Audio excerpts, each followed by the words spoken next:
Hoy, 12 de marzo del 2021, seguimos sin clases presenciales. No veíamos venir todo este tiempo. Precisamente para ampliar el análisis, tengo el gusto de saludar al profesor investigador de la Escuela de Gobierno y Transformación Pública del Tecnológico de Monterrey e investigador de México Evalúa, Marco Antonio Fernández. ¿Cómo estás, Marco? Te saludo con gusto. Buenas tardes.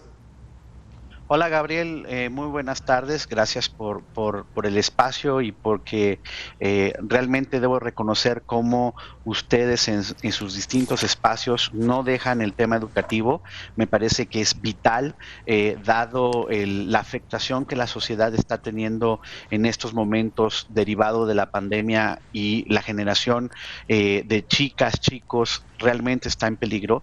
Y yo solo agregaría al recuento de tu cronología un punto importante.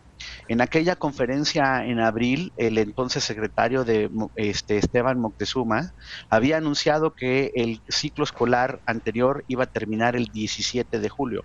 Pero después, unas semanas después, de la nada, anunciaron que el ciclo escolar acabaría el 8 de junio, es decir, se comieron casi un mes de clases, a pesar de que ya traíamos afectaciones de la pandemia. Y cuando nosotros cuestionamos sobre ese punto, nos dijo la autoridad, pero no se preocupen, si va a haber estas actividades lúdicas de verano divertido. Nosotros hicimos entonces, en noviembre pasado, una encuesta a padres y madres de familia de escuelas públicas del país y nos reportaron que prácticamente el 90% de ellos nunca conoció el dichoso verano divertido. Entonces, ¿por qué menciono esta parte en la cronología?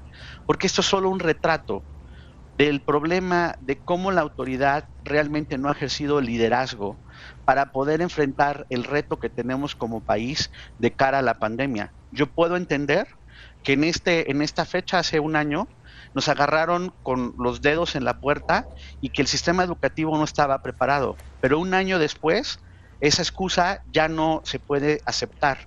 Ya no es aceptable que hoy no tengamos cifras de abandono escolar, que no tengamos un diagnóstico de las afectaciones emocionales, de las afectaciones de aprendizajes. Sí me parece una irresponsabilidad. Exacto, fíjate, me ganaste la pregunta y parte de lo que te quería comentar, porque la Secretaría de Educación Pública ha evadido, no nada más la federal, sino en los estados también están con esta misma respuesta de todavía no podemos tener una imagen clara o una contundencia en el sentido de la afectación, el rezago educativo, el impacto, esto que sumas sobre, recuerdo muy bien que bueno, ya se evaluaron los dos periodos, saquemos un promedio y pues con eso lo calificamos el tercero, no pasa nada, no va a haber impacto. En esta encuesta que comentas, ¿hacia dónde se está inclinando el impacto en el proceso de enseñanza-aprendizaje que estamos sufriendo en este momento, Marco? Los propios padres de familia, las mamás, nos reconocían entonces, cerca del 82%, nos decía que están observando una afectación en lo que están aprendiendo sus hijos. Y después, cuando les preguntamos la parte de la afectación emocional, que es otra de las dimensiones muy preocupantes de los efectos que está teniendo la pandemia y el cierre de clases presenciales, ellos también señalaron que el 70% de sus hijos, 7 de cada 10 niños jóvenes están teniendo algún tipo de afectación, ya sea que los ven enojados, los ven tristes, incluso han ganado peso, etcétera. O sea, sí tenemos un problema de salud mental, de salud pública entre los estudiantes, y hay que reconocerlo. Tenemos un problema serio de señales que indican que hay muchos chicos que lamentablemente por razones económicas, razones académicas de que sienten que no están aprendiendo nada a la distancia, razones de salud mental, están abandonando la escuela. Y tenemos además el problema, en México no se ha hecho el estudio, pero observamos estudios que sí se han hecho en otros lados del mundo. O sea, quiero poner, por ejemplo, sobre la mesa una cifra. Incluso en Holanda, que tiene uno de los sistemas de conectividad más sofisticado, se hizo un estudio para saber cuáles habían sido las afectaciones en términos de comprensión de lectora y de la parte de matemática. Y ahí se vio un retraso de por lo menos 6 meses en los estudiantes que están teniendo conectividad. Ahora tú pon la realidad mexicana, en donde un número muy importante de chicos solo tienen la televisión educativa, o en las comunidades más apartadas del país ni la televisión educativa, y tú dime cuál es el tamaño esperado en ese sentido de las afectaciones de sus aprendizajes. No, estamos frente a un desastre generacional, quizás. Sin duda alguna, y la parte que me parece nodal, a ver, yo mismo, o sea, tengo una chiquita de 7 años, que es mi sobrina como mi hija, y me da miedo todo el proceso de lo del regreso a clases. Pero yo entiendo perfectamente, o sea, que tenemos uno como sociedad discutir cómo le vamos a hacer, cuál es la estrategia que tiene dos ámbitos, el ámbito de salud y el ámbito educativo para el regreso paulatino. Nadie dice, ahí vamos todos de regreso al mismo tiempo, nadie dice primero todos, o sea, sino que tenemos que aprender de un montón de países, incluso con niveles de desarrollo similar al nuestro. Estoy hablando de Colombia, Argentina, Perú, Chile, que ya regresaron de alguna manera a clases presenciales, no teniendo a todos los docentes vacunados, y que han hecho protocolos en donde, uno, obviamente es obligatorio el uso de cubrebocas. Aquí no está eso a discusión. 2, se tiene que hacer de manera escalonada. 3, no pueden todos salir al mismo tiempo en los recreos. La distancia, ventilar lo mejor posible los espacios. Obviamente, si tú lo vas a hacer escalonado, porque cualquiera que haya ido a una escuela pública sabe que muchas de las aulas están hacinadas y tienen poca ventilación. Por eso no pueden ir todos al mismo tiempo. Es decir, ok, ¿quiénes van una semana? ¿Quiénes van otra semana? Etcétera.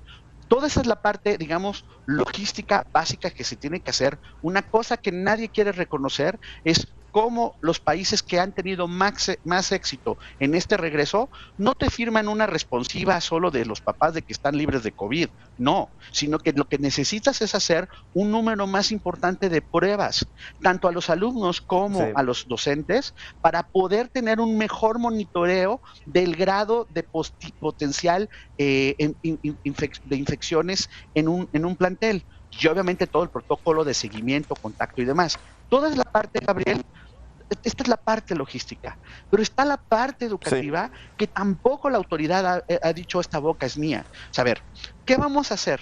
Vamos a empezar a tener una negociación con el CENTE, por ejemplo, para que realmente en los próximos meses, los sábados o parte del verano, podamos tener clases que ayuden a ir recuperando paulatinamente lo que se ha perdido, o van a prevalecer los intereses de los adultos respecto a que no, ¿cómo vamos a tomar el verano? Y no nos hagamos, nadie le quiere entrar al tema porque las elecciones son en junio.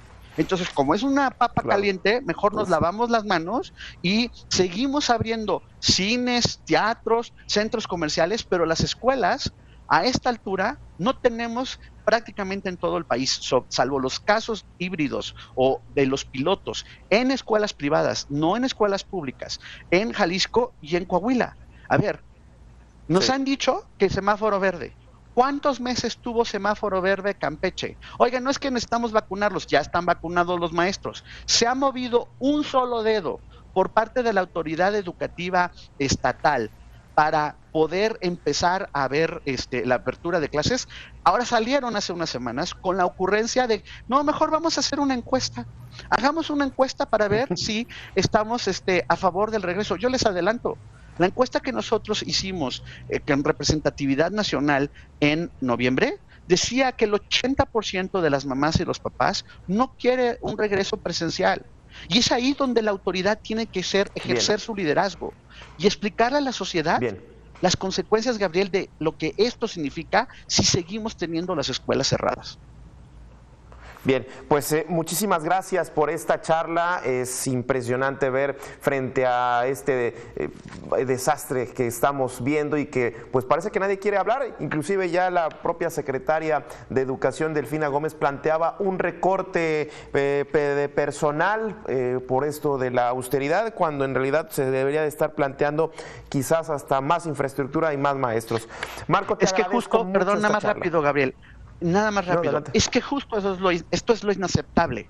O sea, ¿por qué Chile, por qué Colombia, por qué Argentina están aumentando los presupuestos en educación y nosotros desde el año pasado venimos recortándolos en plena emergencia? Ahí está claramente retratado si le importa al gobierno federal o no la educación, y pues la respuesta creo que es más que evidente.